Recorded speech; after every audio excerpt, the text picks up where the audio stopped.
my name's Emma. I am a third-year medical student, and today I wanted to talk to you about money.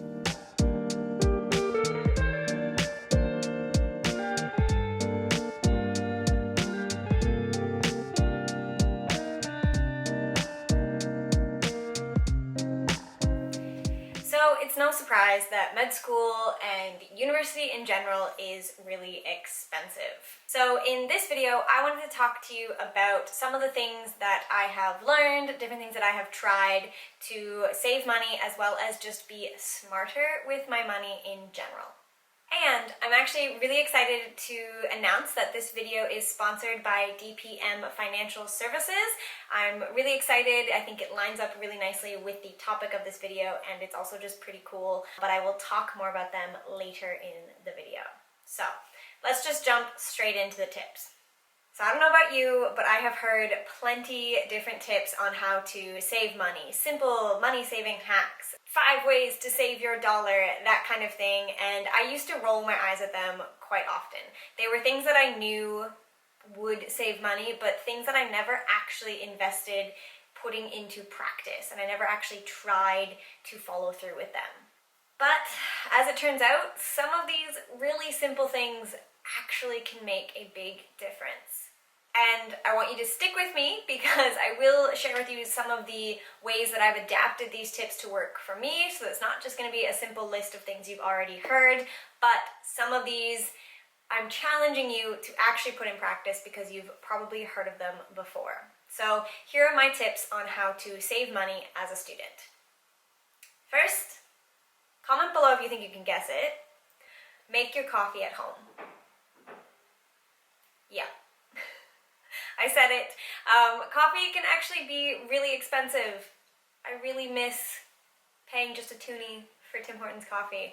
But especially here in Australia, or just if you're drinking it all the time, coffee on campus can add up very, very quickly.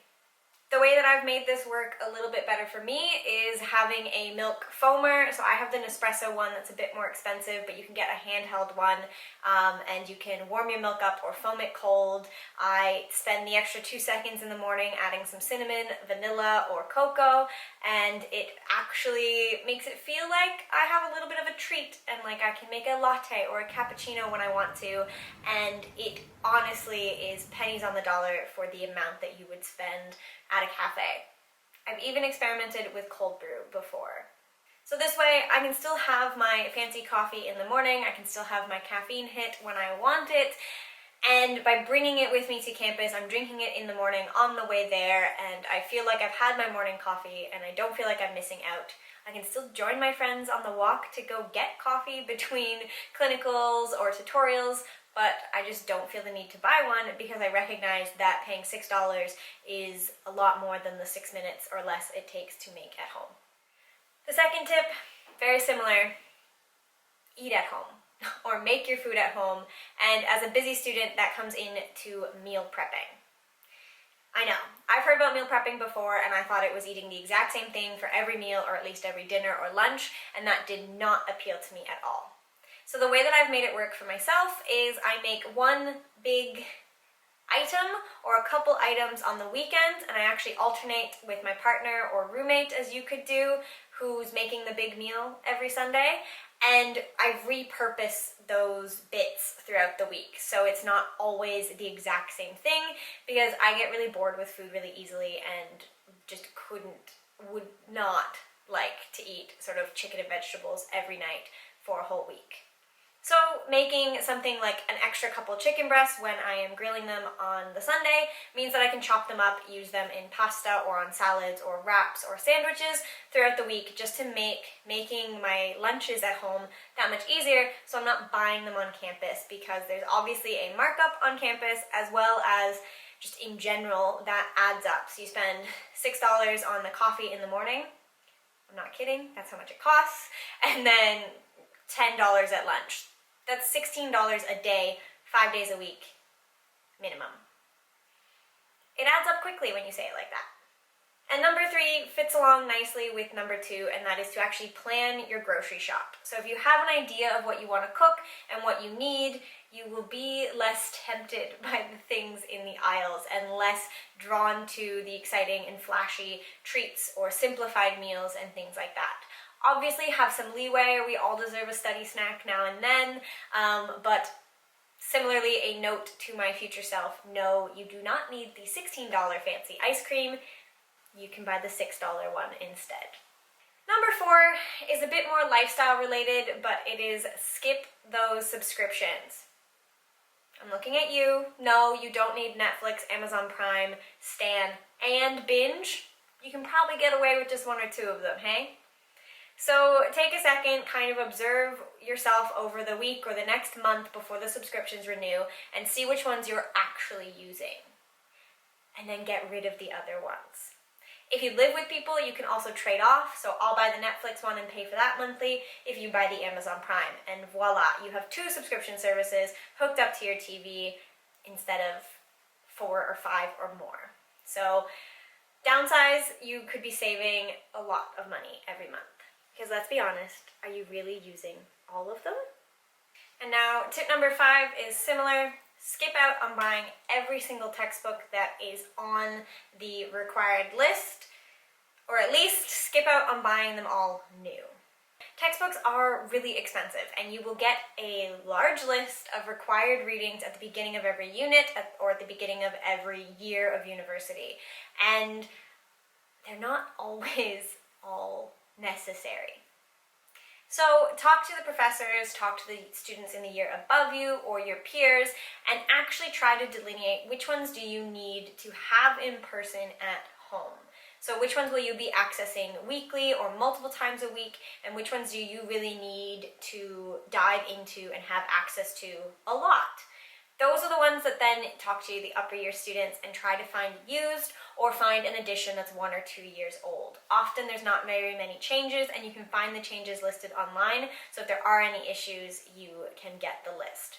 A really good uni prof will actually usually list things out in page number for the current textbook, the current edition, and maybe the couple years before if they've been teaching the course for a little while.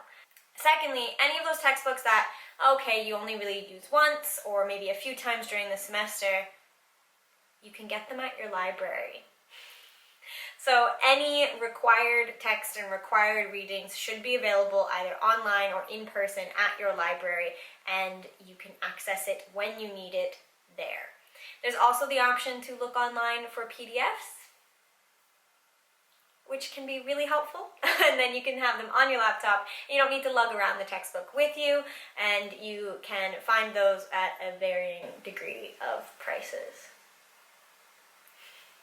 But as I said, textbooks are really expensive. Like, one textbook is a few $100s minimum, and that adds up really quickly, and it adds up to be this really big chunk of fee at the very beginning of your year. So you might not consider it as an expense because you've got all this space left on your loan or in your budget for the year. And then towards the end, as you get towards the end of the calendar or financial year, you realize, oh, I really could have used that extra $300 for that textbook that I only opened once. So worth considering, worth planning out for. Definitely look for used, edition old, or online textbooks instead of buying any textbook new. And finally, number 6, pretty simple, but you have to consciously keep it in your mind, and that is taking advantage of deals. You're a student, use the deals to your advantage. And that's not just, free boba on your birthday, which is great, do that. But it's also things like plans or your bank fees, phones, different situations like that where once sort of the beginning or like the month before school starts, places start announcing these really big deals. Even if you're already a customer at that bank or with that phone company, you can always approach them and say, hey, I'm currently paying this for a similar package and you're offering students this. I either want to transfer to that package or I would like you to give me something that matches its value. You got nothing to lose. If they say, yes, here you go, you've saved maybe $15 a month, and that's awesome. If they say no, you're in the exact same spot that you've been in before, and you can consider leaving and finding a new phone plan or a new financial institution that will honor a student deal as a new member. And if you let them know that, they will usually try to keep you around. So take advantage of your status as a student, regardless of if you're an undergrad, a postgrad, or a master's, that kind of thing. You are still qualified as a student, so use that leverage when you can. But of course, the best way to save money is to make better financial decisions in the first place, is to be smarter with your money in the first place. And that's where the sponsor of this video fits in. So now I want to tell you a little bit about the sponsor of this video that I'm really excited for all of you, especially the med students in the audience. DPM Financial Services exists to financially empower doctors and by extension med students like me and you to make better financial decisions for our future. As a student, you'll have access to the free student hub full of financial educational resources, free workshops, as well as online events to help empower you to make better financial decisions for yourself now and into the future, as well as access to a free med student tax return assessment and access to internship financial planning advice if you're in your final year. Personally, I attended a webinar that they hosted in August, which introduced me to some amazing doctors who talked about not only their financial journey and decisions, but just in general, their career decisions, their career path, and how they got to where they are. So not only did it help open my eyes to some financial options to myself, it also was just general career advice and a great networking event in general. The first link in my description box will take you directly to the student hub that I've talked about, so you can have access to all of those resources at your fingertips for free, but you can also find DPM at DPMFS on Instagram. So thank you, DPM. I really appreciate your support, and I'm so excited to share the service with all of you. And let's keep going with more of my personal tips on how I have learned how to be a bit smarter with my money, even though I'm not an expert yet. So first and foremost, the way to be smarter with your money is to get advice. Something like DPM is a really great place to start, but advice can come from all sorts of different places. It can be the financial institution you already are known to, or one that you're thinking of opening an account with. It can be from your peers, from your, I was going to say elders, but yeah, your elders, your family members, people that are making smart financial decisions around you. Ask for their advice. It's really important, especially with something as impactful as finances, to recognize what you don't know. And if you're someone like me, that's probably a whole heck of a lot. And it can be a little bit embarrassing to ask questions, but seeking advice when you're making a large financial decision is always better to do beforehand rather than afterwards talking to someone about it and realizing, I could have done better. It will save you a lot of money in the long run. And that leads me to point 2, which is independently increase your own financial literacy. Understanding the language of finance, from loans to minimum interest, compounding. I don't even know all of the terms, but it gets overwhelming and it gets really complicated and feels like a lot really quickly.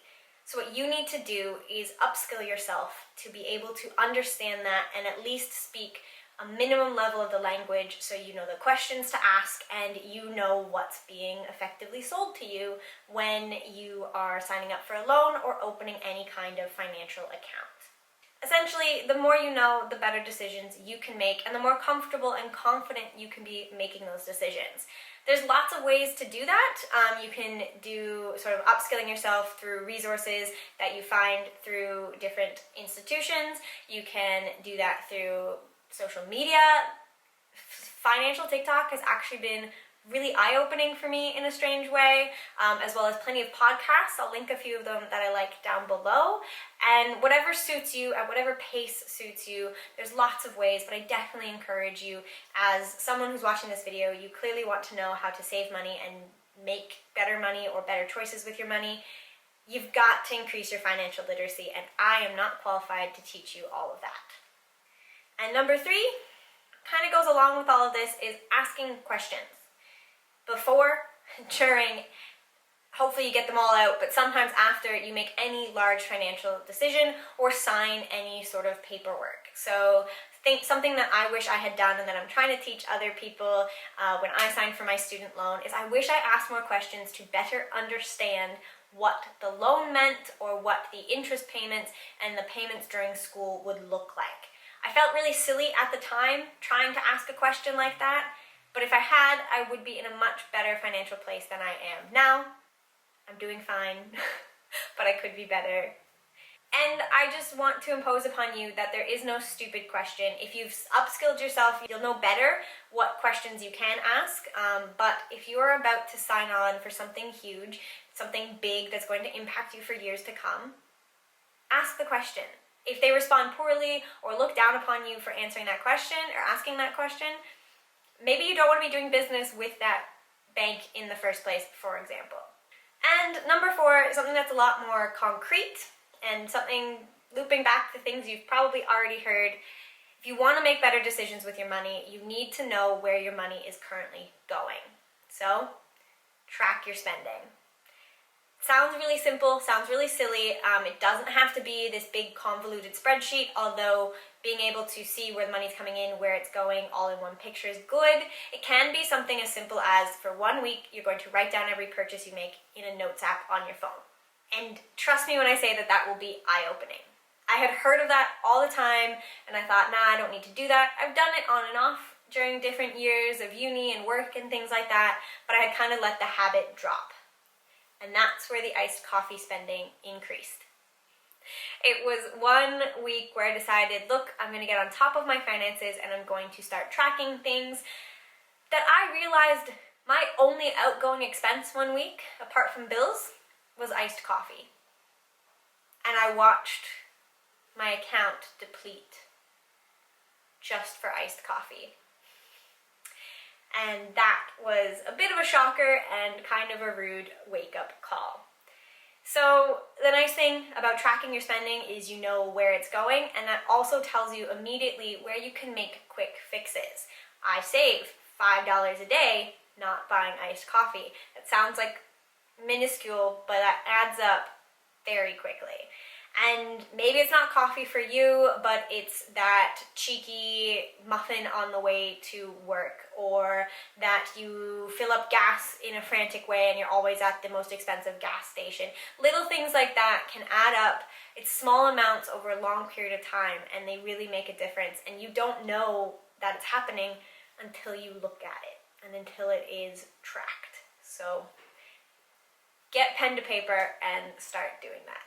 So that's some simple tips, perhaps some that you have heard before, but hopefully I have drilled into you that they actually do work and you can make them work for you.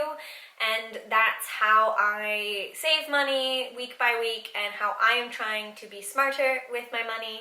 Thanks again to DPM Financial Services for sponsoring this video. It's really cool for me to be able to bring you guys a sponsored video, but also I really enjoy working with them, and links again down below for their free student hub, which has tons of advice and is a really great place to start increasing your financial literacy and feeling more confident dealing with your finances.